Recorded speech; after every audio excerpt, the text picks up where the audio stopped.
Thank you so much. Welcome to comedy nights. आज हम अपना 99th एपिसोड मनाने जा रहे हैं। जोरदार तालियां सिद्धू बाजी के लिए। बाजी एक बात बताओ, आपने इतना क्रिकेट खेला, इतनी सेंचुरीज मारी, जब आप 99 पे खेल रहे होते थे और सामने से वेस्ट इंडीज का कोई फास्ट सा बॉलर आ गया, मुंह बना के जब ऐसे बॉल फेंकता था, आपको डर नहीं लगता था? क्या फीलिंग होती थी? अबे गुरु, वो लकड़ी के योद्धा होते हैं जिन्हें डर नहीं लगता। सांप सीढ़ी का खेल भी कोई खेल रहा हो ना, तो जब 99 पे जाता है तो उसकी टाई टाई फिश हो जाती है। वो बैठा रहता है वो। हाँ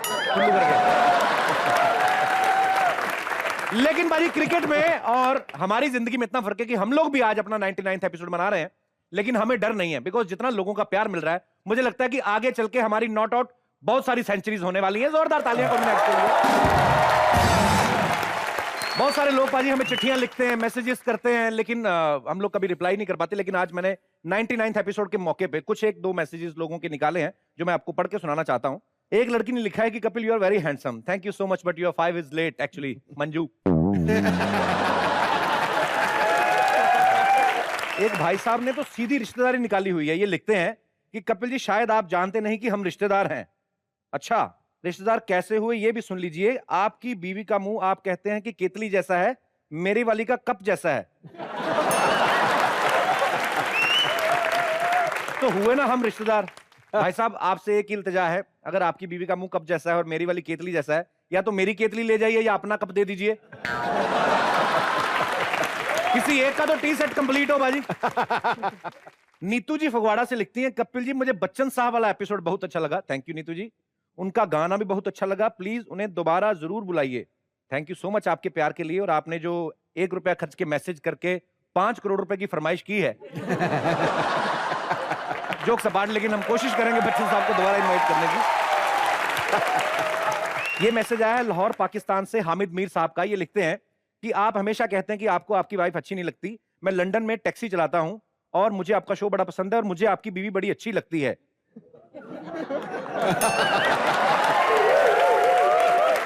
और भाई साहब, आप टैक्सी चलाते हैं, आपको तो मेरी बीवी अच्छी लगेगी, उसका खुद का मुंह जो ऑटो जैसा है। तो आप मेरी बीवी को मुझे हैंडल करने दीजिए। शुक्रिया आपके प्यार का, थैंक यू सो मच।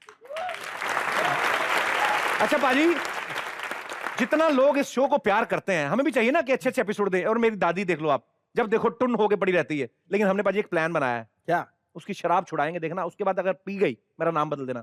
आपने कभी जिंदा आदमी को स्वर्ग या नर्क जाते हुए देखा है? हाँ। आज देखेंगे आप, अभी लो।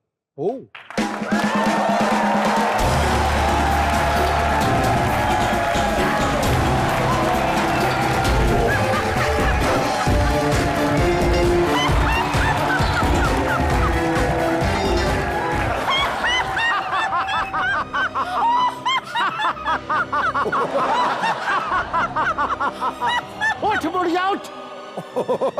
उठ, तेरे कर्मों का लेखा जोखा करने का वक्त आ गया। नरकों में आ गए। उठ।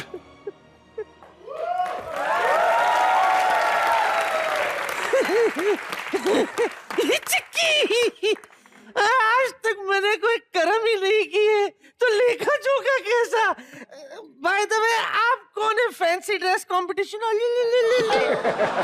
मूर्ख स्त्री, हम यम कुमार हैं। अच्छा, दिलीप कुमार, मनोज कुमार सुना था।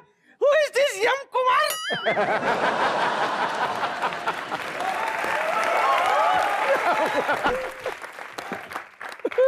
हम लोगों को उठाते हैं। बहुत अच्छा काम करते हो। मेरी बात सुनो, मेरा पोता ना बिट्टू, उसको रोज सुबह 7 बजे उठा दिया करो। सच्ची कह रही हूँ, मोया दोपहर के 1 बजे तक सोता रहता है, उसके बाद कहता है आधा दिन तो निकल गया, अब काम पे क्या जाओ, बाबा जी का टुल्लू। अच्छा, आ गई दादी। युद्ध टपनी स्वास्थ्य कुटनी भूरवा भूरवा स्वाहा स्वाहा शकीरा शकीरा रेहाना रेहाना। कौन है ये लेडी, जरा ये तो बताना। I am Mrs Yam Kumari, ladies का डिपार्टमेंट मेरा है। और इसने संस्कृत में बोला है कि तुम्हें धरती से उठाकर हम ले आए हैं। अच्छा, धरती से उठा के मर चुकी हूँ। भूरवा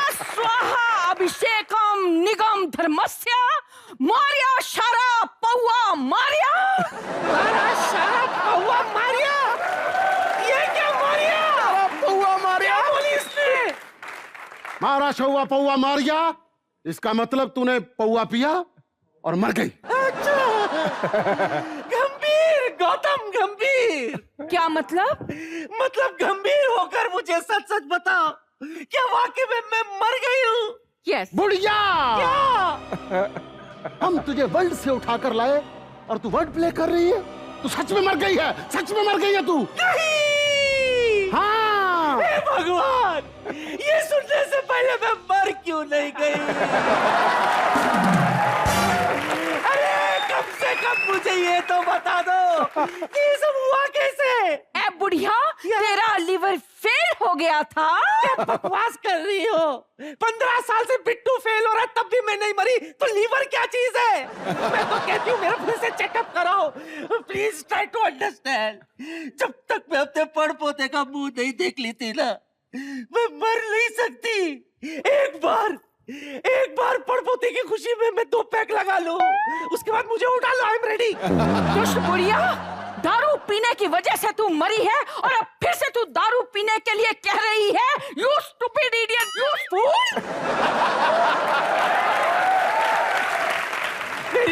मैं हाथ जोड़ती हूँ, मुझे प्लीज नीचे भेज दो। ये बुढ़िया तुम लोगों के आगे रहम की दुआ मांगती है, ज्यादा नहीं कर सकती। मांगती है। ये फैमिली ऊपर हो या नीचे, मांगने से बात नहीं आती। मैंने कहा जी डार्लिंग। जी जी स्वीट हार्ट।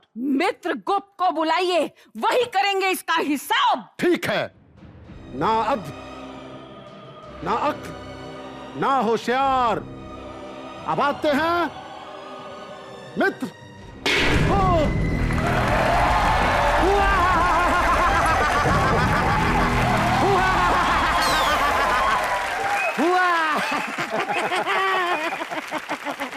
क्या हुआ? कुछ नहीं, एक हंसी वाला चुटकुला आया था। मूर्ख, मुझे क्यों जगाया इतनी अर्धरात्रि में? क्यों उठाया? अरे हमने तो आपको निद्रा से उठाया है, इस बुढ़िया को तो हम धरती से उठा कर लाए हैं। अच्छा, तो इसका हिसाब किताब करना पड़ेगा। मित्रगुप्त, इसके कर्मों का हिसाब लगा के बताओ कि इसे नर्क में जाना के स्वर्ग में। अभी लो।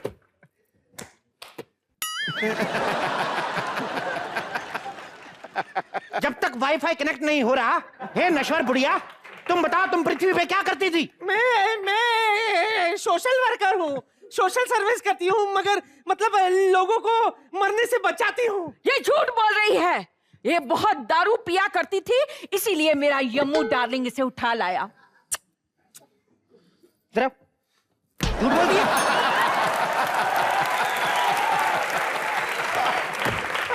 दारू पीती है, बोल दिया सोशल वर्क करती हूँ, झूठ बोल दिया। मैं समझाती हूँ सर, दरअसल क्या है ना, धरती पर लोग इतनी शराब पीते कि अपनी घर बर्बाद कर देते हैं। मैंने भी वचन लिए कि मैं शराब पी पी कर शराब खत्म कर दूंगी, ताकि किसी का घर बर्बाद ही ना हो। अच्छा करिए।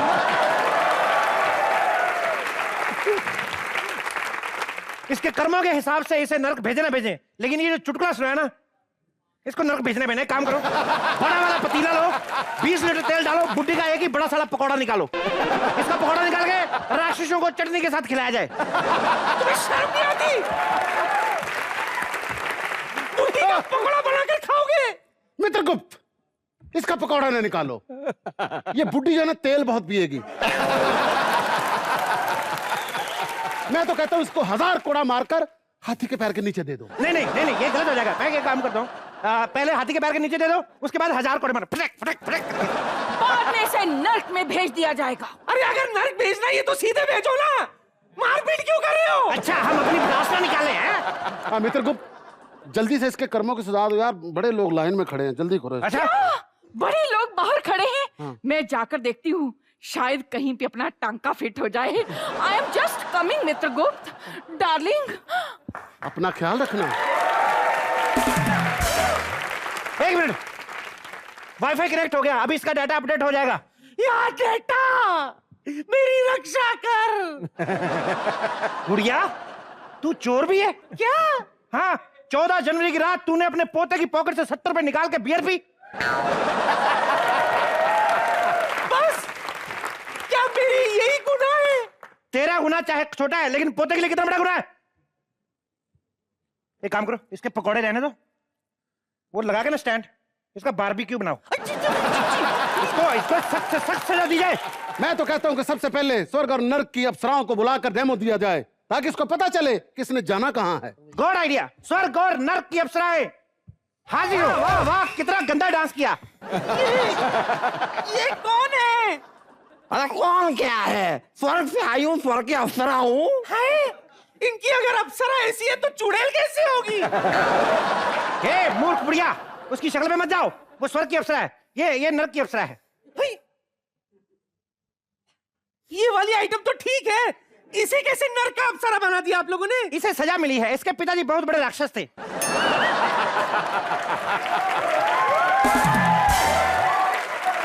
पता नहीं क्यों मुझे ऐसे लग रहा है जैसे मैं जान पहचान वालों के बीच में हूँ। वो इसलिए शरीर अमर होता है और आत्मा बदलती रहती है। नहीं, आपसे गलत फहमी हो गई है। आत्मा एक होती है, शरीर बदलती रहती है। बुढ़िया एक तो मर गई, ऊपर से गलत सिलेबस झाड़ रही है। एक काम करो,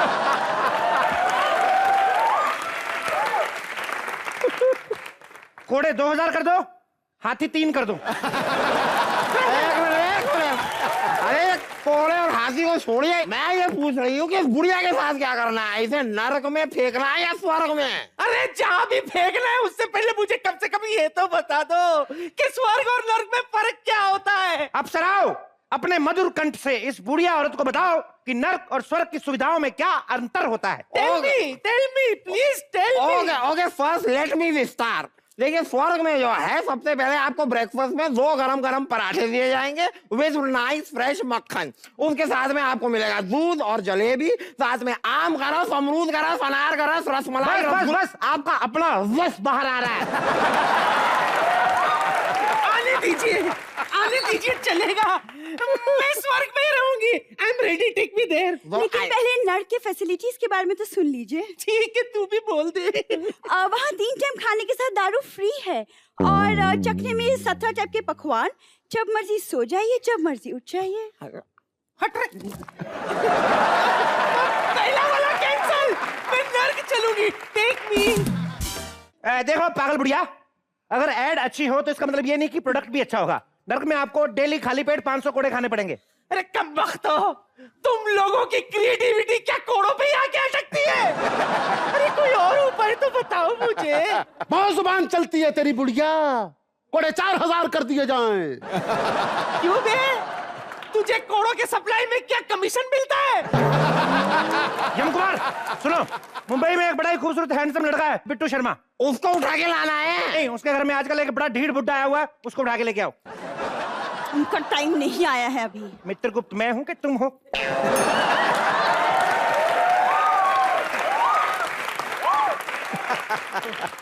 मित्रगुप्त, क्या है? वो बुड्ढा बहुत ढीठ और बेशर्म है, जल्दी आएगा नहीं। अरे तो मुझे साथ में लेके चलिए, ऐसे ठुमके मार के मार दूंगी उसे।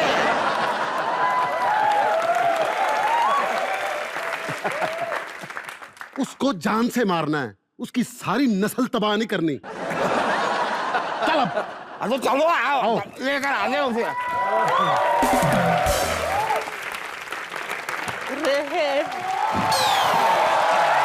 भाई, यहाँ से मच्छर मारने वाली गाड़ी गई है क्या? बड़ा धुआं रखा है यहाँ पे।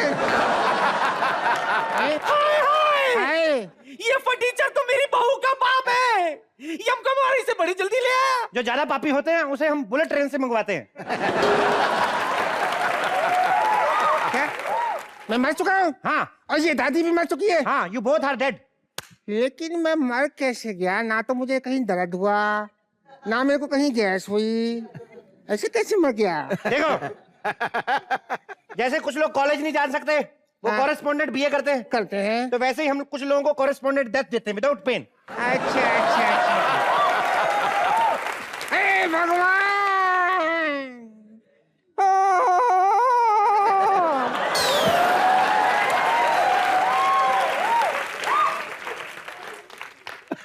मार दिया।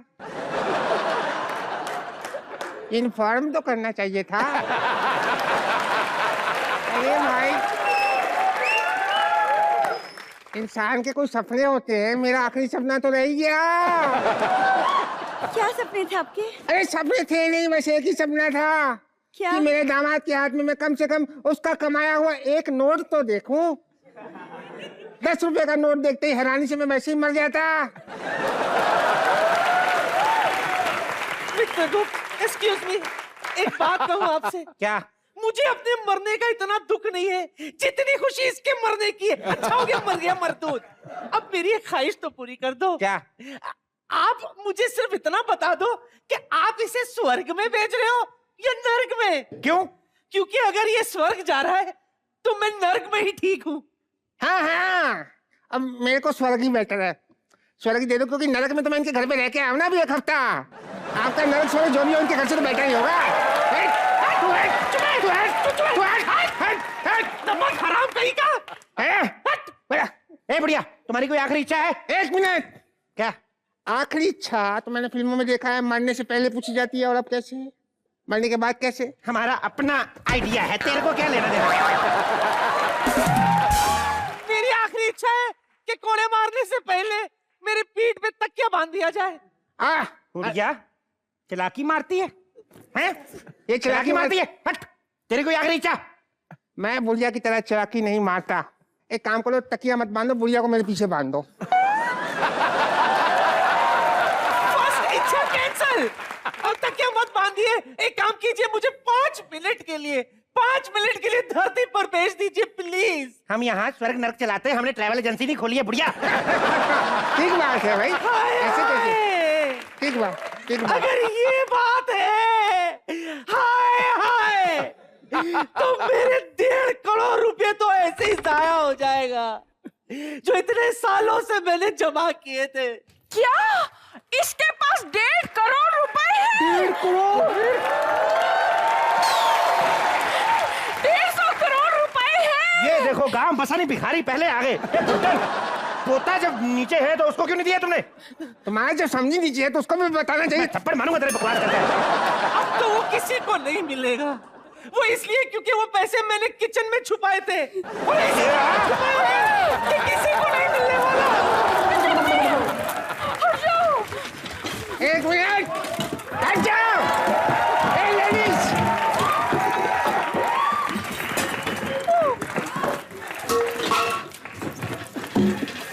ये 1.5 करोड़ रुपया है। ये ले 50 लाख, ये 50 लाख। ये क्या है 1.5 करोड़ रुपया? कहाँ 1.5 करोड़ रुपया? पता है मुझे 1.5 करोड़ रुपए है नहीं। कमीना कहीं का मुझे उल्लू बना रहा था। हाँ? बिट्टू शर्मा, ये मत भूल कि तूने मुझे पैदा नहीं किया, मैंने तेरे बाप को पैदा किया, समझा?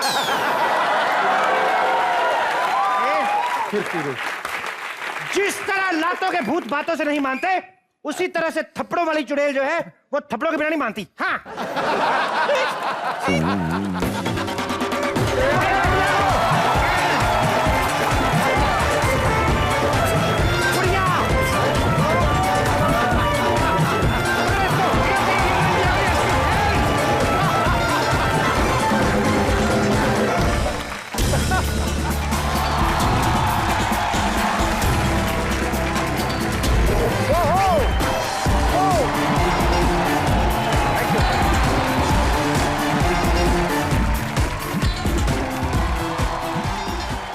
Welcome to comedy nights. बाजी, हाँ जी, कहते हैं कि अगर इंसान में सच्ची लगन हो तो वो कामयाब हो ही जाता है, कायनात और जीत अगर जाती है। सच्ची लगन के साथ साथ टैलेंट भी हो तो फिर तो सोने पे सुहागे वाली बात है। हाय हाय। बाजी, आज हमारी मैगजीन के इंटरव्यू के लिए जो शख्स आने वाले हैं, उन्होंने अपनी लगन और टैलेंट के दम पे वो बुलंदियां हासिल की हैं जहां पे पहुंच पाना हर किसी की बात नहीं है। So please welcome one of the finest actor of our film industry, mister Anupam Kher. Anupam sir, आपका बहुत बहुत स्वागत है कॉमेडी नाइट्स में। Sir thank you Kapil, thank you very much. बहुत दिनों से आना चाहता था मैं भी। सर हम भी बहुत दिनों से आपका इंतजार कर रहे थे, लेकिन आप अपने शो में बिजी थे। जी। सिद्धू भाजी, आप हमेशा कहते थे ना ओए गुरु ओए गुरु।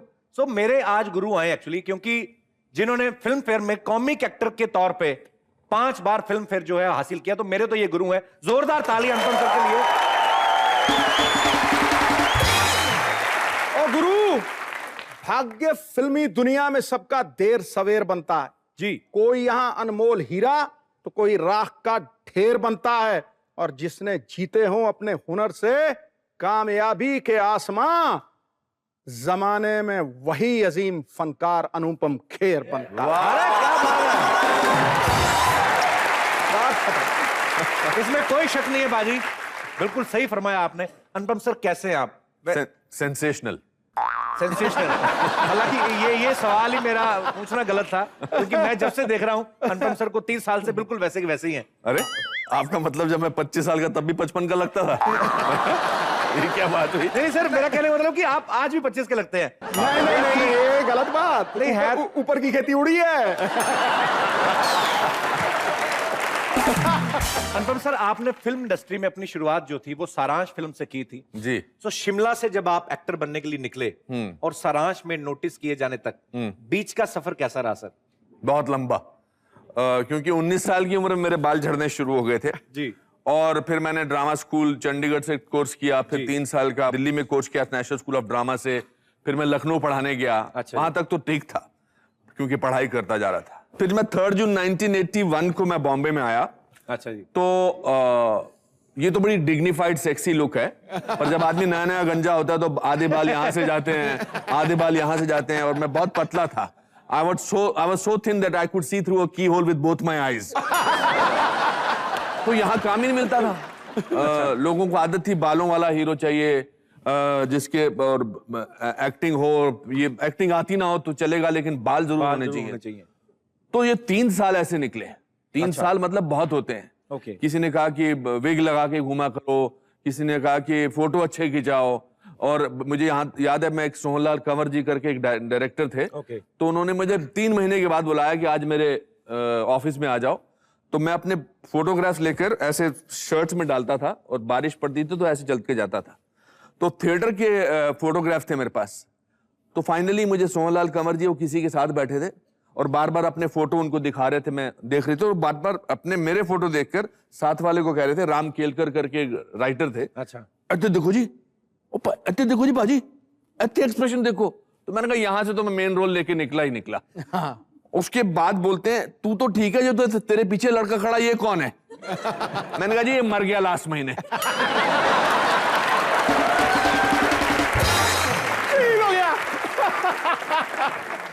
तो बहुत ही कठिन था वैसे बेसिकली, पर मेरा एक कमाल की बात ये थी कि मेरा पहला एड्रेस वो बहुत जबरदस्त था। जब मैंने बॉम्बे शिफ्ट किया तो मेरा पहला एड्रेस था, मेरी मकान मालकिन धोबन थी जी, और हम 3 लोग 4 लोग एक ही कमरे में रहते थे। बट मेरा एड्रेस था अनुपम खेर, 2/15 खेरवाड़ी, खेर नगर, खेर रोड, बांद्रा ईस्ट। क्या बात है। और ये आपने जानबूझ के वो जगह पे आपने मकान लिया था? नहीं, बिल्कुल जानबूझ के लिए नहीं। जिसके लिए मैं यहाँ आया था उसने मुझे कहा था कि तेरे को फ्लैट देंगे, मगर जब मैं रेलवे स्टेशन पे पहुंचा तो मुझे कोई लेने ही नहीं आया था। पर मेरा एड्रेस ये था। फिर मुझे लगा कि अब मेरा एड्रेस ये है तो मुझे दुनिया की कोई ताकत नहीं रोक सकती। क्या बात है। तो जैसे आप कह रहे थे कि मैं जब मुंबई उतरा स्टेशन पे तो मुझे कोई लेने नहीं आया, तो आप किसको एक्सपेक्ट कर रहे थे कि आपको लेने आए? नहीं, मैं अपने जिसने मुझे नौकरी के लिए, मतलब क्या मतलब आपने आने से पहले किसी को इन्फॉर्म किया था कि मैं आ रहा हूँ? नहीं, मैं यहाँ एक नौकरी करने आया था।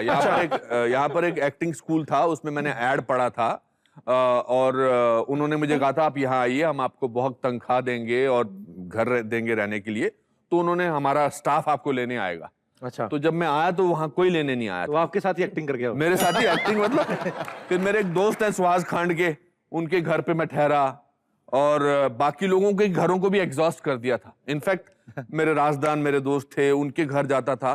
तो 1 साल तक तो सब लोग अच्छे तरह से बिहेव करते थे। फिर उसके बाद उनको लगने लगा ये तो रोज आ जाता है शाम को खाना खाने या पैसा मांगने। फिर वो दूर से ही देखते थे, आ गया आ गया आ गया। तो फिर वहां रहा मैं। फिर उसके बाद एक और जगह थी शास्त्री नगर। एक और अच्छा किस्सा सुनाता हूँ आपको। मेरे लखनऊ के दोस्त थे प्रमिल खन्ना, जो हमारे उनको उनके पिताजी ने सिर्फ एक साल का टाइम दिया था। अच्छा। कि तू एक साल स्ट्रगल कर ले और अगर तेरा कुछ नहीं हो तो वापस आ जाना। अच्छा। तो पंखा वो लेके आया था, उनकी इलेक्ट्रिक की दुकान थी। तो एक दिन जून जुलाई के महीने में मैंने देखा प्रमिल पंखा उतार रहा है। अच्छा। मैंने कहा पंखा क्यों उतार? कहता मेरा साल पूरा हो गया। हमने उसके पांव पड़ लिए कि तू पंखा छोड़ के जा। और हम और भी सोते थे। एक दूसरा हमारे पास पंखा था, जो पंखा टेबल फैन होता है ना। हाँ। तो हम रात को सोते थे तो वो खड़खड़ खड़खड़ करते थे, तो तीनों हम जो सोते थे ऐसे सोते थे।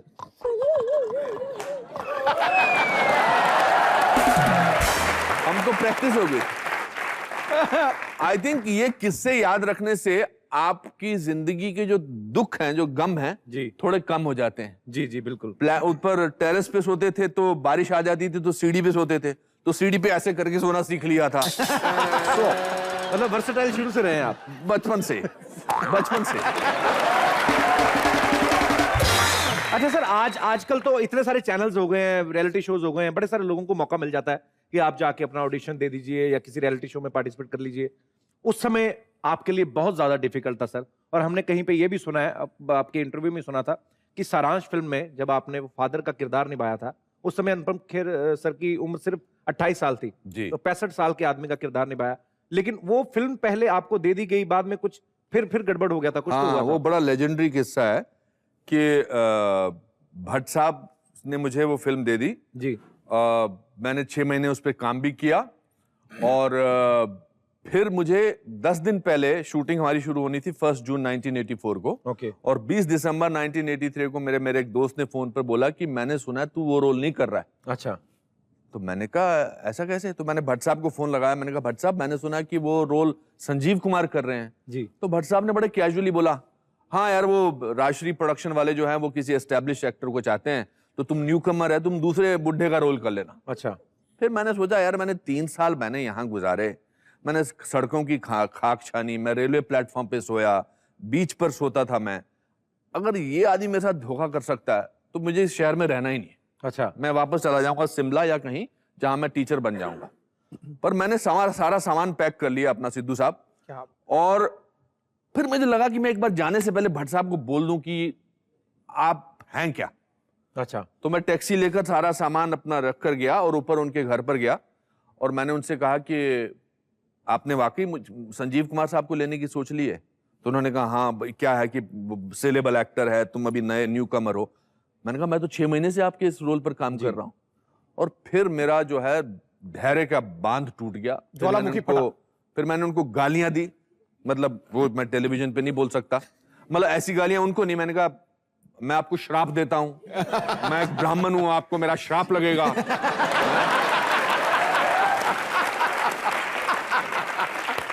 आप एक फ्रॉड हैं, आप एक चीट हैं, आप पिछले 6 महीने से मुझे बोल रहे हैं कि मैं, और मैंने सारे घर, मेरा क्या होता था जैसे मुझे छोटा रोल मिलता था मैं सबको बोलता था मिल गया मिल गया मिल गया, क्योंकि घर वाले परेशान करते थे ना, कुछ हुआ तेरा कुछ हुआ तेरा। और मैं 6 महीने में तो मैंने पूरी दुनिया को इन्फॉर्म कर दिया था कि मैं आ गया हूं। फिर उन्होंने मेरा, अभी तो मैं हंस के बताता, पर उस समय रो रहा था मैं, रो रहा था, गुस्से में था, परेशान था। और फिर उन्होंने राजश्री प्रोडक्शन वालों को फोन किया और बोला कि इसने जो अभी मेरे सामने किया है, इसके बाद तो मैं ये फिल्म सिर्फ इसी के साथ बनाऊंगा। एंड एज दे से, क्या बात है। इनफैक्ट सारांश में एक बड़ा लेजेंडरी सीन है जिसमें मैं अपने बेटे की अस्थियां लेने जाता हूं जी। तो मुझसे बहुत सारे लोग बोलते हैं, हाँ सर, मतलब उस समय तो आपकी शादी भी नहीं हुई थी और ये सब एक्सपीरियंस नहीं थे आपको? नहीं था कि बेटा मर गया है और अमेरिका में मर गया है, 25-30 साल का बेटा है। तो मैं वो सीन, मुझसे लोग बहुत पूछते हैं कि आपने कैसे वो जज्बात जी पेश किए, कैसे आपने वो आंख में आंसू लाए, और बड़ा डेस्परेट सीन था वो, एक बाप का जो अपने बेटे की अस्थियां लेने कस्टम ऑफिसर पे जाता है। तो मेरा जवाब ये है जो मैं आपको बताना चाहता हूं कि मैं भट्ट साहब को बोला, मैंने कहा भट्ट साहब मैं इसकी रिहर्सल नहीं करना चाहता, आप कैमरा लगा के रखिए, मैं थोड़ी देर उधर देखता हूं, और जब मैं आपको ऐसे बोलूंगा तो आप कैमरा ऑन कर देना। और मैं जब इधर को मुड़ा तो मैंने ये सोचना शुरू किया कि अगर इस पिक्चर में तेरा कुछ नहीं हुआ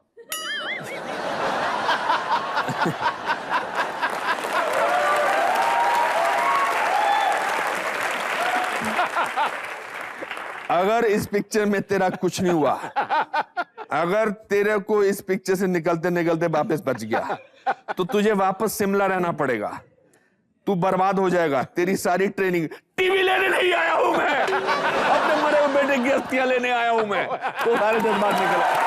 क्या बात है सर। ये जो एक्टर बनना चाहते हैं, जो इंडस्ट्री में स्ट्रगल कर रहे हैं, ये उनके लिए एक सम टिप्स हैं कि मिसाल अगर आपको इमोशनल होना है तो ऐसी चीजें सोचो भाई, अगर कुछ नहीं हुआ तो बेड़ा ही गर्क हो जाएगा, हो जाओ इमोशनल जितना हो सकते हो, ऐसा सीन करना हो तो। Thank you so much sir, ये हमें हमारे साथ शेयर करने के लिए। अच्छा वैसे अनुपम सर, आपको पर्सनली किस चीज को ज्यादा एंजॉय करते हैं? आप कोई कैरेक्टर करने में, या कॉमिक रोल करने में, या विलेन का किरदार करने में? कपिल, मुझे जर्नी बड़ी अच्छी लगती है। मुझे रोज सुबह उठकर मेकअप करना, शूटिंग पे आना, प्रोग्राम्स में आना, ये अपने आप में इतनी उपलब्धि है। बट ऑफ कोर्स कॉमेडी करना, लोगों को हंसाना सबसे बड़ा अच्छा लगता है। आजकल के जमाने में लोगों को हंसने का मौका कम मिलता है, तो इसलिए आप इतना अच्छा काम कर रहे हो पिछले इतने महीनों से कि आपने लोगों की जिंदगी में एक इतनी बहार लेकर आए हो, जिसके लिए हैट्स ऑफ टू यू। अरे thank you sir, thank you so much. तो सर के साथ हम ढेर सारी बातें करेंगे। सर आप प्लीज यहाँ पे विराजमान हो जाइए। जोरदार ताली अनुपम सर के लिए।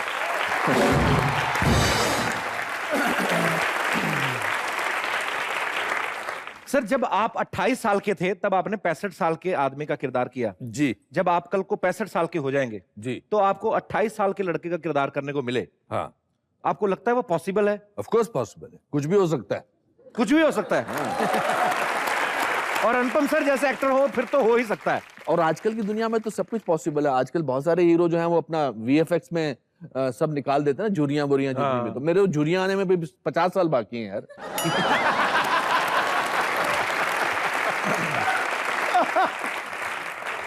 और सबसे बड़ी बात है कि जिनके बाल नहीं होते उनके झुर्रियां आती नहीं, यहाँ पर देख लो।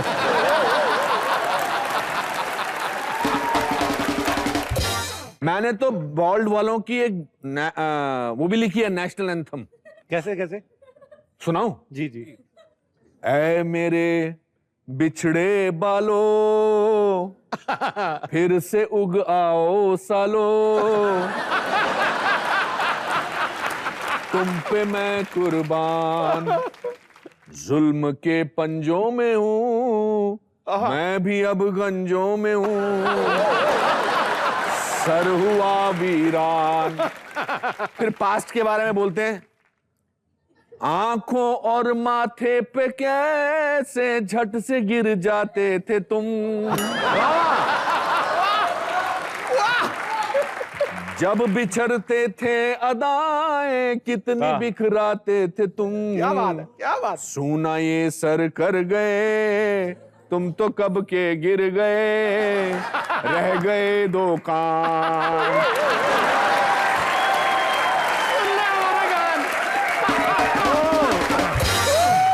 और सर जैसे आपने इतने सारे यादगारी कैरेक्टर्स किए हैं, मुझे कई साल तक यही लगता रहा कि इनका नाम डॉक्टर डैंग है, क्योंकि मन में बैठ जाती ना चीजें, आप इतनी कन्विक्शन के साथ उस कैरेक्टर को करते हो। लेकिन सर उस फिल्म में आपके सामने दिलीप साहब जैसे लेजेंड भी थे, तो जब आपको ये रोल ऑफर हुआ तो आपकी मनोदशा क्या थी? आपको खुशी हुई या आपको डर भी था कि नहीं यार दिलीप साहब इतने मंजे हुए एक्टर हैं, पुराने एक्टर हैं? दिलीप साहब के साथ मुझे काम करने का मौका मिला था, मैं तो पागल हो गया था। मैं तो खुशी के मारे मैंने लगा था, तो जब पहला सीन था जिसमें वो थप्पड़ मारने वाला सीन था, तो मैं दिलीप साहब को ही देखता जा रहा था।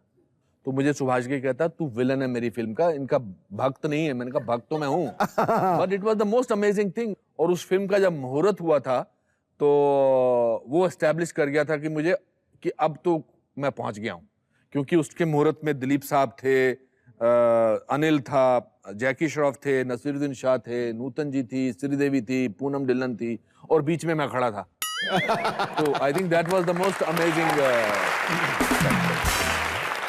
अच्छा जितने भी आप कैरेक्टर्स करते हैं, जैसे आपने एक मेजर लाठी का कैरेक्टर किया था शोला और शबनम में, ऐसे मेजर हमने पूरे वर्ल्ड में कहीं नहीं देखे, और इतने मजेदार। मुझे वो सीन नहीं भूलते हैं सर कि कैसे उसमें ये श्रीदेवी जी के फैन होते हैं और रेडियो सुनते हैं, फिर अपनी मूछें कटवा लेते हैं। मूछें सबसे ज्यादा प्यार होता है। सर आप किसी को ऑब्जर्व करते हैं कि आपकी अपनी ये क्रिएशन होती है? ये मेरे जो घर वाले थे, मतलब जो मेरे चाचा ताया, वो सब बड़े फनी लोग थे जी। मेरे एक चाचा जी थे पंडित द्वारकानाथ जी, जिन्होंने चार्ली चैपलिन का मूछें कटवाई थी। उनका नाड़ा हमेशा उनके घुटने से नीचे रहता था। और वो जब गुस्से हो जाते थे तो उनकी आंखें बंद हो जाती थी। अच्छा। तो उन्होंने मेरी चाची जो थी संतोषा, वो बड़ी चुलबुली और नटखट थी, तो वो खड़े होके जी उसको डांटते थे कश्मीरी में, कश्मीरी लोगों को। तो वो जब डांटते थे, आंख बंद करती थी ना, तो वो उनकी आई साइड से इधर चली जाती थी। अच्छा। तो उनका क्या होता था, कुछ गई अच्छा जी मैं बता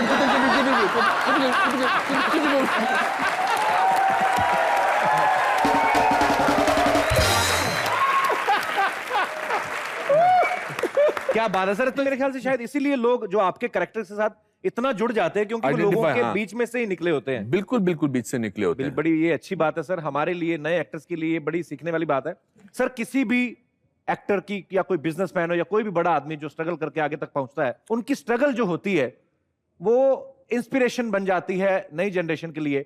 तो सर हम भी चाहते हैं कि आपकी जो स्ट्रगल है वो लोगों के लिए इंस्पिरेशन बने। तो आपको कितना स्ट्रगल करना पड़ा किरण मैम को बताने के लिए?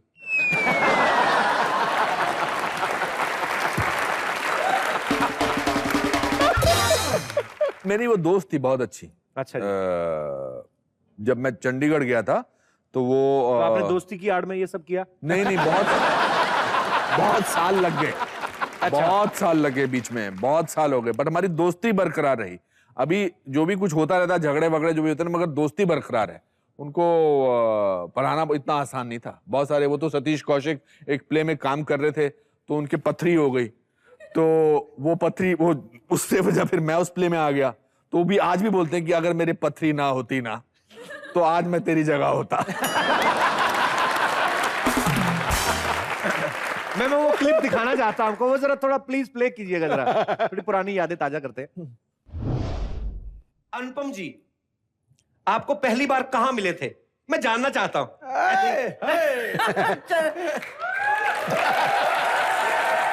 ये लव स्टोरी।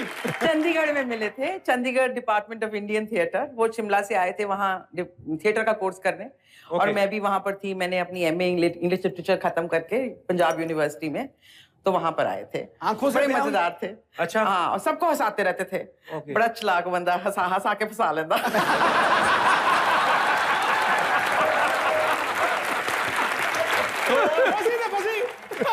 बेसिकली अनुपम जी शिमला से आए थे, तो शिमला में ज्यादातर मौसम ठंडा रहता है। इनको देख के ही उनका काम खराब हुआ होगा। नहीं, वो शिमला से गर्मा गर्म आया था।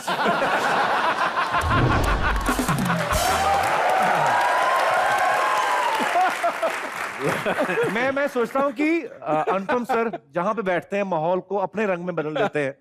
किरण मैम भी ऐसी हैं, जब आती है तो हमें कभी लगता ही नहीं है। जब मैं पहली बार भी उनसे मिला था तो मुझे लगता है कि हम लोग बड़े पुराने जानते हैं। तो सर आपके घर में तो हंसी मजाक चलता रहता होगा अच्छा, आजकल तो। आओ रह लो 2-4 दिन हमारे यहाँ।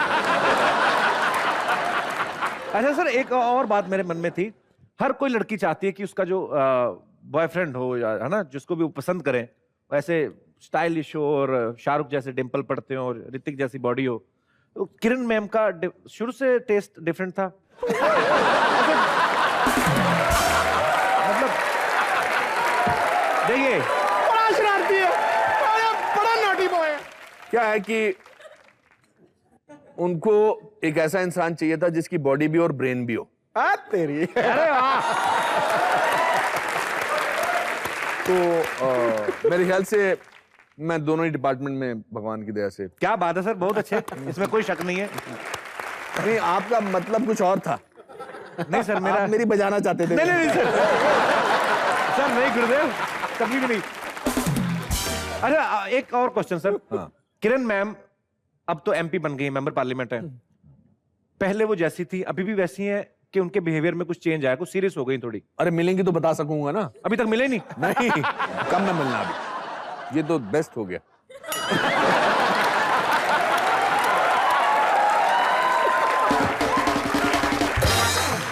ये अच्छा है, अनुपम सर ने अपनी टेंशन मोदी साहब पे डाल दी। सिद्धू भाजी, अनुपम सर जैसे गिफ्टेड एक्टर बहुत कम होते हैं। शायद इसी कमी को पूरा करने के लिए इन्होंने एक एक्टिंग स्कूल भी खोला है, एन एक्टर परपेज। सो सर वहां पे किस किस्म की ट्रेनिंग दी जाती है? क्योंकि बीइंग एक्टर में मेरे को भी बड़ा कुछ मैं जानना चाहता हूँ, सीखना चाहता हूँ। मुझे लगता है कि हर इंसान में, या हर इंसान जो झूठ बोलता है, एक्टिंग कर सकता है। ओके। एंड मेरे हिसाब से ऐसा लगता है कि there is an actor in everybody, तो we can bring out the actor in you. क्या बात है, ये सही बात है। अरे एक अनुपम सर सामने आते, एक लाइव डेमो हो जाए सर, क्योंकि मैं आपको एक लाइन देता हूं सर। हाँ। लाइन ये है, आपको अलग मूड में बोलनी है। लाइन ये है कि तुम बारिश में भीग जाती हो और भी ज्यादा सेक्सी लगती हो। अब इस लाइन को आपने दुखी होके बोलना है सर। अच्छा।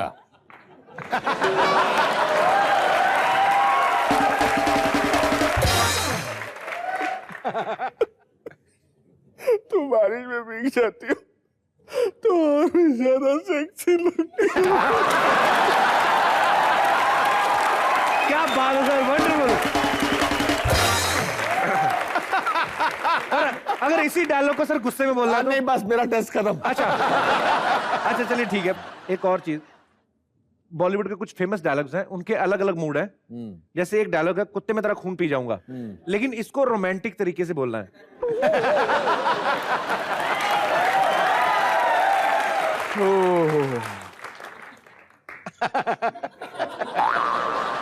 कुत्ते कुत्ते मैं तेरा खून पी जाऊं।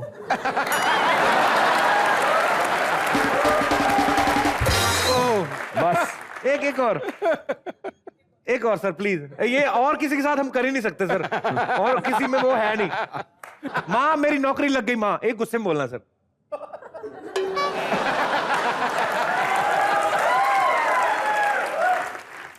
क्या कर रहे हो यार तुम? सर ऐसे ही, माँ मेरी नौकरी लग गई, नौकरी लग गई मेरी माँ। ओह जोरदार तालियां अकबर अंबर सर के लिए। सर जैसे मेरे मन में जितने सारे सवाल हैं, मैं जितनी बातें करना चाहता हूं, मैंने अंबर सर से पहले कहा कि ये खत्म नहीं होने वाली हैं, क्योंकि मैं इनका फैन हूं। इनकी फिल्में देख देख के हमने इतना कुछ सीखा। मैं तो एक हफ्ता बैठा रहूं, मेरी बातें नहीं खत्म होगी। लेकिन हम अपने गेस्ट को भी मौका देना चाहते हैं, जो स्पेशली आपसे मिलना चाहते हैं, आपसे बातें करना चाहते हैं। सो आप एक एक करके अनुपम सर से बात कर सकते हैं। सबसे पहले कौन आ रहे जी? जी Hello, Sidhu sir. Hello. Hello, Kapil sir. Hi. You're damn cute, sir. Wow, really? Thank you. Anupam sir, you're cute too. अच्छा, he's damn cute and I'm cute too. So before you ask You're the question, intense cute. He's no, cute. before you ask the question, what is the difference between damn cute and cute too? नहीं उससे पहले वो dam cute, वो you to असी गुरुद्वारे। You're cute.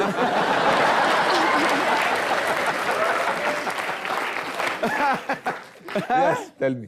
Sir हम आपके Bollywood movies के बहुत बड़े फैन हैं, और जैसा हम जानते हैं आप अपने आप को चैलेंज करना बहुत पसंद करते हैं, और आपने बहुत सारे लैंग्वेजेस में मूवीज की है, स्पेशली चाइनीज। उस मूवी के रिलेटेड आपके पास कोई एक्सपीरियंस है शेयर करने के लिए? चाइनीज मूवी भी की है सर आपने? एंगली साहब की फिल्म की थी, एंगली जिन्होंने लाइफ ऑफ पाई बनाई थी, ब्रोकबैक माउंटेन बनाई थी, उनकी मैंने एक फिल्म की थी लस्ट कॉशन। पर मुझे उस फिल्म में चाइनीज नहीं बोलनी थी। I was playing an Indian merchant. क्योंकि आपने लैंग्वेजेस की बात की, कि मैंने हिंदुस्तान की तकरीबन सब लैंग्वेजेस में काम किया। तेलुगु, तमिल, मराठी, मलयालम, पंजाबी, इंग्लिश, हिंदी, इंग्लिश तो नहीं, हिंदी, सब लैंग्वेजेस में काम किया। क्या बात है। तो सर आप वो लैंग्वेज के लिए पहले प्रिपेयर करते हैं, फिर क्या करते हैं उसके लिए? नहीं सर, वो दूसरी लैंग्वेज नहीं, वो पीछे से एक प्रॉम्प्ट करता रहता है। अच्छा। मैं I am very bad at languages. तो फील तो समझते होंगे आप, किसका मतलब मुझे डायरेक्टर समझा देता है। हालांकि एक डायरेक्टर मुझे मिले थे तेलुगु फिल्म के, बहुत बड़े डायरेक्टर थे। उन्होंने कहा था जी आप डायलॉग मत बोला करो, आप 1 2 3 4 बोल दिया करो। मैंने कहा मतलब? हाँ आप बोल दे, हम डबिंग करा लेंगे। 1 2 3 4 5 6 7 8 9 10 11 12 13 14 15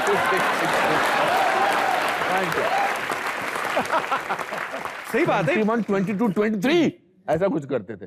So it was a great experience because I was working with a great director. Thank you, Thank you, ma'am. ये वैसे बड़ी मजेदार चीज है सर। जैसे अनुपम सर ने बताया, ये सही बात है, बड़े सारे लोग ऐसा करते भी हैं। और फील समझना भी जरूरी है सर, डायलॉग का क्या है। जैसे अगर किसी को तमिल में बोल देंगे आपको नाड़े के नहीं लड़ता, तो उसका मतलब ये होगा कि तुम्हारा बाप को गोली लग गई है। और फील समझना, एक्टर को जाकर खुशी में बोल दे नाड़े के नहीं लड़ता डिस्किल, तो प्रॉब्लम तो हो ही सकती है। अच्छा सवाल पूछा आपने, शुक्रिया शो में आने के लिए, धन्यवाद आपका जी। और कोई हमारे दोस्त जो अनुपम सर से बात करना चाहते हैं? Hello Kapil sir. Hi. Hello Anupam sir. नमस्ते पाजी। नमस्ते जी।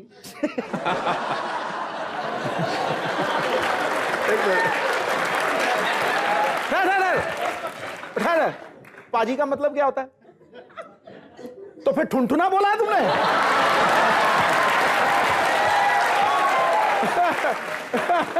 पाजी का मतलब होता है बड़े भाई को हम लोग पाजी बोलते हैं, जैसे बंगाली में दादा बोलते हैं। आप समझ गई ना? बोल हाय शेरी। सर आप भी मेरे बड़े भाई जैसे।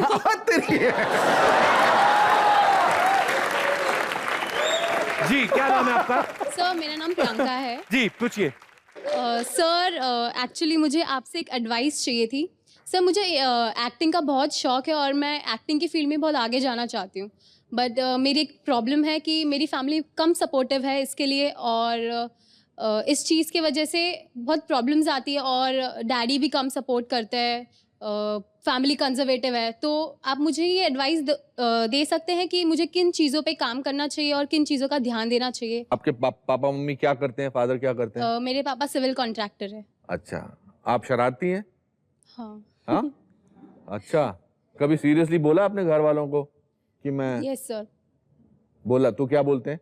सर उनका यही प्रॉब्लम है कि आई एम अ गर्ल और रात को लेट आना जाना, और ये भी करती हैं आप?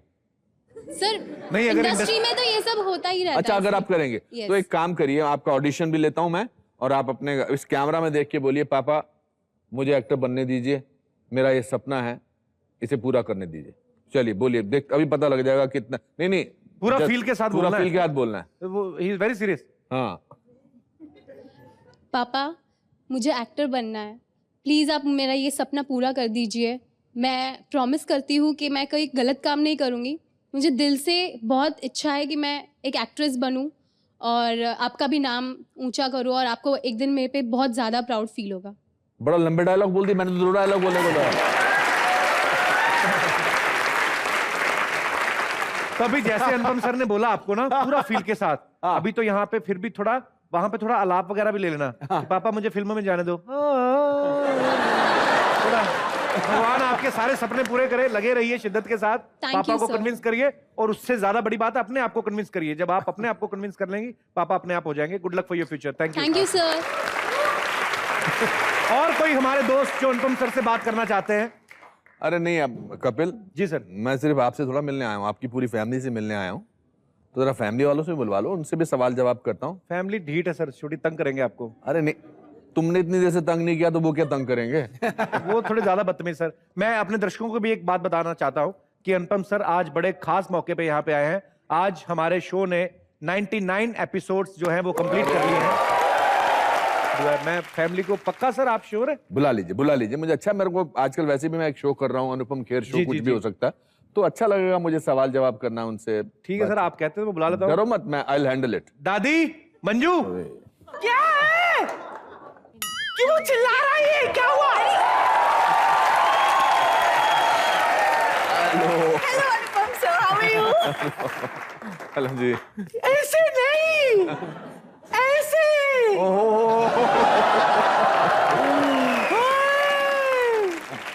अनुभव आया है। दादी कंट्रोल। कैसे हो? मैं बहुत अच्छा, आप कैसी हैं?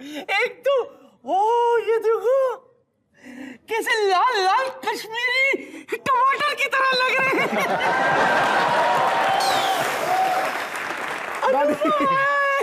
कश्मीरी सेब तो मैंने सुना था, कश्मीरी टमाटर की तरह लग रहे हो, ये मैंने पहली बार सुना। खैर ये बताओ मेरी सहेली किरण कैसी है? बहुत अच्छी है, आपको याद करती रहती है। जी जी जी। दादी तेरी सहेली कैसी होगी किरण मैम? तेरी बेटी से भी 17 साल छोटी हैं वो।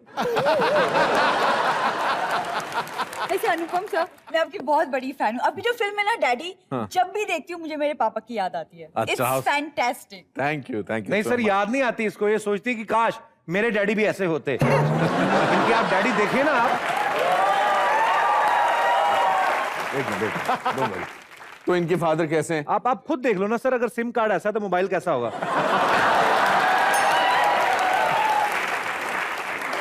आपको तो बस आप मेरा मजाक उड़ाइए सर। आपको इन्हें देखना चाहिए, जब दूसरी हीरोइंस आती है हमारे शो में कितना फ्लर्ट करते हैं उन सबके साथ।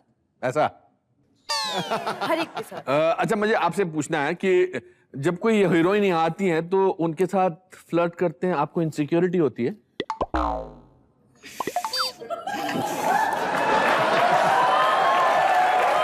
सर इनसिक्योरिटी वहां पे होती है जहां पे आपके लेवल का कोई हो, तो आपको लगे कि नहीं यार ये वो कहाँ दीपिका पादुकोण के बीच में बड़े बड़े होठ लेके आ रही थी, ये कोई इनसिक्योरिटी नहीं सर। आप बैठ जाइए सर, ये अच्छा आप इधर आ जाइए, मैं एक बात पूछना चाहता हूँ आपसे। बैठिए बैठिए सर, मंजू, आप। ये आपको क्यों आप इनके होंठों के पीछे पड़े? अच्छे तो होंठ हैं इनके, इतने बड़े क्या? बार बार हर एपिसोड में आप बोलते हैं बहुत बड़े होंठ हैं। नहीं सर, आप आए तो इसने अंदर किए हुए हैं ऐसे। बैठिए बैठिए। क्या बैठूं? इसी तरह ये दोनों आपस में झगड़ते रहते अनुपम। इसी चक्कर में आज तक पोता पोती का मुंह देखने नहीं मिला मुझे।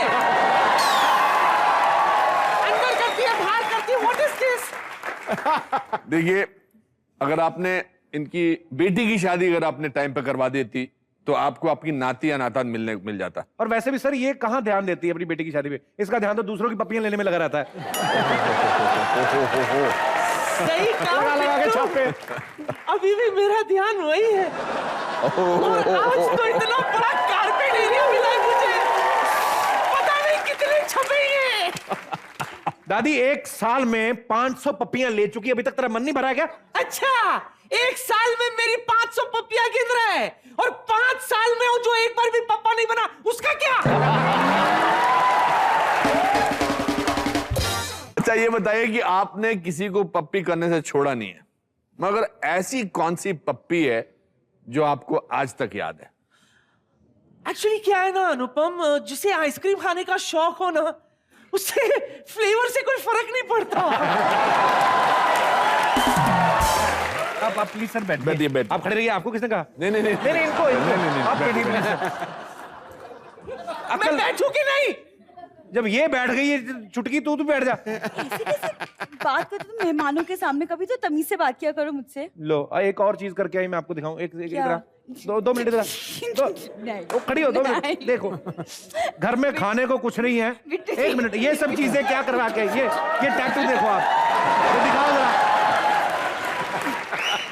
अच्छा लगता है टैटू दिखाना जरा, मेरा मतलब। दिखाओ दिखाओ।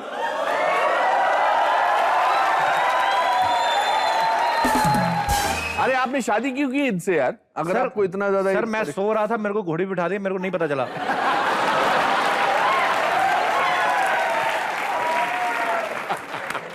अच्छा हाँ, वो तो मैंने तो देखा ही नहीं शादी से पहले। वो तो सीधा दादी फिक्स कराई, मैंने तो सीधा स्वागरात पे देखा। जब ये घूंघट उठाया मैंने समझ गया, मैंने कहा पैसे गए।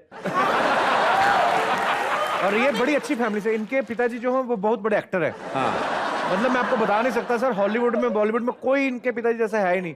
जैसे गाड़ियां निकलती ना सिग्नल से, हाँ। क्या एक्टिंग करते हैं गाड़ी के शीशे टका के ना।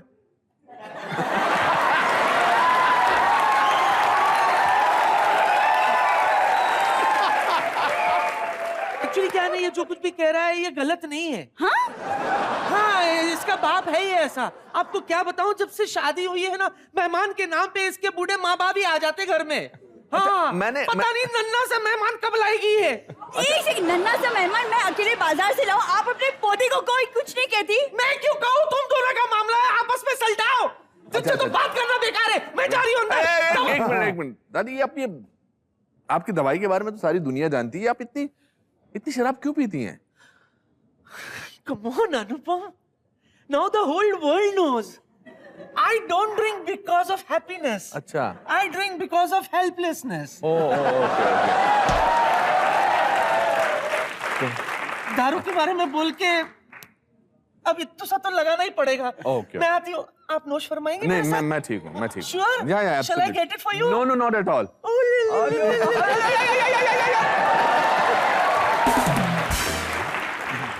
आप बैठिए सर, दादी तो पागल है। सर आप और कुछ पूछिए ना, बड़ा अच्छा लग रहा है। हाँ पूछिए ना। दीपिका पादुकोण है, इनकी 5 film back to back hit हुई हैं। आप सीधे सीधे बोल क्यों नहीं देते मुझे चले जाने के लिए? तो तू सीधे सीधे समझ क्यों नहीं लेती कि दफा हो जाओ? नहीं, आप देखिए जरा, दादी ज्यादा तो नहीं पी रही। चलिए। हाँ सर। हाँ, thank you, nice meeting you. Yes sir. मैंने कहा था पाजी मत बुलाओ फैमिली को। अरे नहीं यार, तुम बहुत अजीब तरीके ऐसे नहीं बात करते यार। बीवी है तुम्हारी, ऐसी बात नहीं है।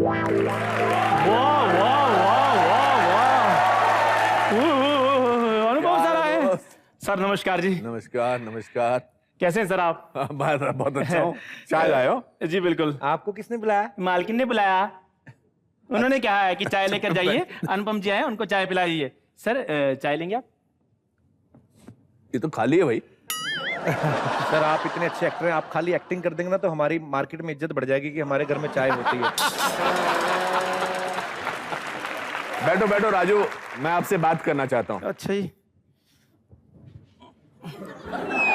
नहीं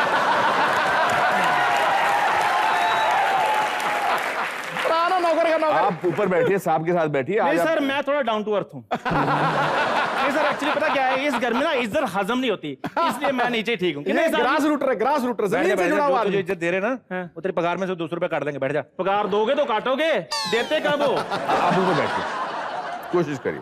ऐसा मुंह, इसका मुंह देखे सर आपने, गौर से देखिए आप। पहले मुंह ही देख लो आप सर, बाद में बातें करेंगे। कैसा है मेरा मुंह, बताओ आज। ऐसे मुंह वाले बीकर होते हैं जिसमें साइंटिस्ट ना एक्सपेरिमेंट करते हैं, गलत केमिकल डाल दे फट जाता है फिर।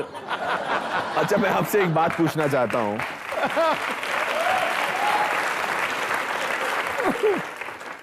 जी सर। चाय अच्छी है बाय द वे। आप इस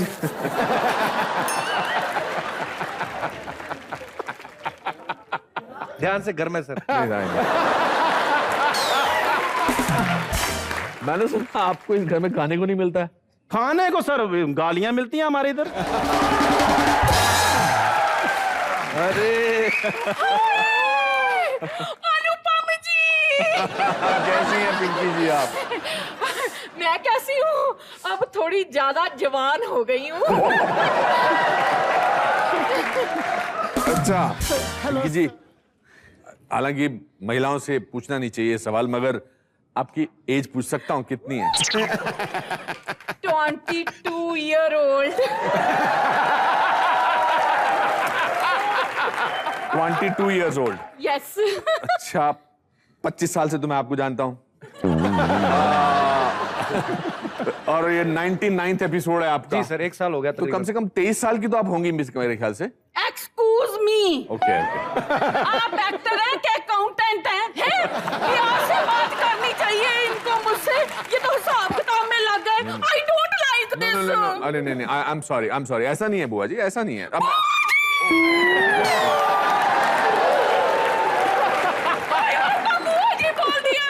नहीं। अन्नू, आपको पता नहीं है कि कितना प्यार करती हूँ मैं आपसे। आपको पता है, आपको कोई कुछ भी कहता है ना तो मुझे कितना दुख होता है। फिल्म कर्मा में दिलीप कुमार साहब ने इनको यहाँ चाटा मारा, मेरे यहाँ दर्द हुई। दिल वाले दुल्हनिया में शाहरुख खान काजोल के पीछे पीछे ट्रेन में चढ़ गया, ये मुंह लटका कर वहीं देखते रहे, मुझे कितना दुख लगा पता है। मैंने सोचा पता नहीं इनका क्या हाल होगा, ठीक से ब्रश करते होंगे कि नहीं, मोजे पहनते होंगे कि नहीं, कुछ खाना वाला खाते होंगे कि नहीं। मैंने सोचा मैं ना आपके लिए आलू के पराठे बनाकर ले जाऊं और आपको अपने हाथ से खिलाऊं। वाह, और आप मुझे बुआ बुआ करे जा रहे हैं, देखो। किरण जी को पता चलेगा ना तेरे रातों का, तो तेरा भरता बनाएगी मार के, तेरा मुक्का, तेरा पराठा तोड़ेगी आलू वाला। I don't mind, you know, बस ये स्टफ्ड पराठा एक बार हाँ बोल दे।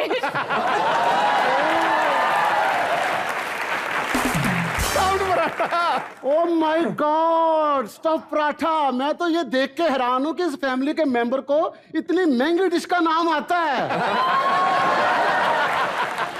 मुझे एक फीलिंग हो रही है। क्या? कि आप दोनों का कुछ पक रहा है। जाने दो साहब जी, जाने दो। इस घर में 40 साल से कुछ नहीं पका, अब क्या पकेगा? फिर एक लॉजिकल बात ये आती है कि अगर इतने सालों से यहाँ कुछ नहीं पका तो तुम पगार किस चीज की मांगते हो? बाहर वाले जो काम करता हूँ उसकी। जैसे मोहल्ले वालों से गालियां खानी है, अच्छा। दुकानदारों से पिटना है। अच्छा। ये भी तो काम होते हैं कि नहीं? सिर्फ ये घर का ये काम थोड़ी होता है। देखा सिद्धू बाजी, मेरा दुख देखा नहीं गया भाई से। मुझे तेरे पे तरस नहीं आ रहा, फिर मुझे अपनी स्ट्रगल याद आ गई।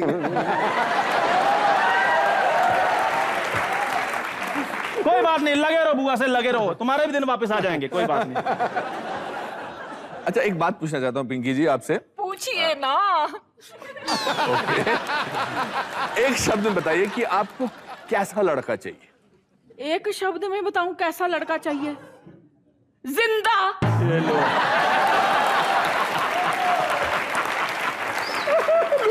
जैसा मर्जी 33 नंबर दिया। जिंदा? हाँ जी। तो मैं जिंदा भी हूँ और तकरीबन जवान भी हूँ और पैसे की कमी नहीं है। होल्ड ऑन, पकौड़े तल तल के ना तेरा मुंह गोभी के पकौड़े जैसा हो गया है। और जहाँ पे अनुपम जी खड़े हो वहां तुझे देखता कौन है? देख, मेरी तरह हॉट, सेक्सी एंड ग्लैमरस हैं और बाल भी इनका कोई सफेद नहीं हुआ। बिट्टू, क्या इनसे मेरी बात चला ले जल्दी हुआ? कर। बात कुछ नहीं हो रही, लेकिन ये है कि तू बड़े रोमांस करने की कोशिश करती है ना सबके साथ। हाँ। ये है कि वो एक्टर अच्छे हैं। हाँ। कम से कम तेरे साथ रोमांस करने की एक्टिंग कर सकते हैं वो। वही करा दे। वो भी पता नहीं इनसे- वो कर पाएंगे नहीं तेरे साथ। इनसे रोमांस करेंगी भाई? मुझसे ये सब कुछ नहीं देखा जाएगा। तू देख, बाद में मुझे बता देना। जा काम कर, मैं आया इसलिए हूं यहाँ पे। तुम पास आए, यूं मुस्कुराए, तुम पास आए, यूं मुस्कुराए, तुमने न जाने क्या सपने दिखाए। तुम पास आए, यूं मुस्कुराए, तुमने न जाने क्या सपने दिखाए। अब तो मेरा दिल जागे न सोता है, क्या करूँ हाय, कुछ कुछ होता है, क्या करूँ हाय, कुछ कुछ होता है। एक बार अनुपम सर के लिए जोरदार तालियां।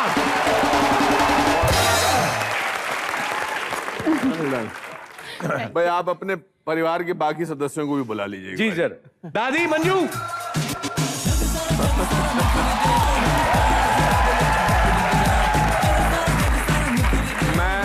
मैं ये बोलना चाहता हूँ कपिल, आपको और आप सबको, हम देश में अलग अलग काम करते हैं, अलग अलग भाषाओं के हैं, अलग अलग धर्मों के हैं, मगर एक चीज जो मुझे लगता है पिछले 99 एपिसोड से जो देश को एकत्रित किए हुए है, वो आपका ये शो। आई थिंक इसकी जितनी तारीफ की जाए कम है। बहुत सारे लोग, मेरी माँ को ये शो सबसे ज्यादा पसंद है, और बाकी जितने भी लोग मुझे मिलते हैं, तो इसके लिए मैं आपको सलाम करता हूं, मैं आपको बहुत बहुत शुक्रिया अदा करता हूं। और भगवान करे कि आप मुझे हर 199 299 शो में मुझे बुलाएं और मैं ऐसे ही आप लोगों का जुड़ूं। बहुत अच्छा लगा मुझे आपसे। Thank you so much Anupam sir, और थैंक यू सो मच कि आप समय निकाल के कॉमेडी नाइट्स में आए। तहे दिल से शुक्रिया sir, thank you so much. Thank you. जोरदार तालियां एक बार।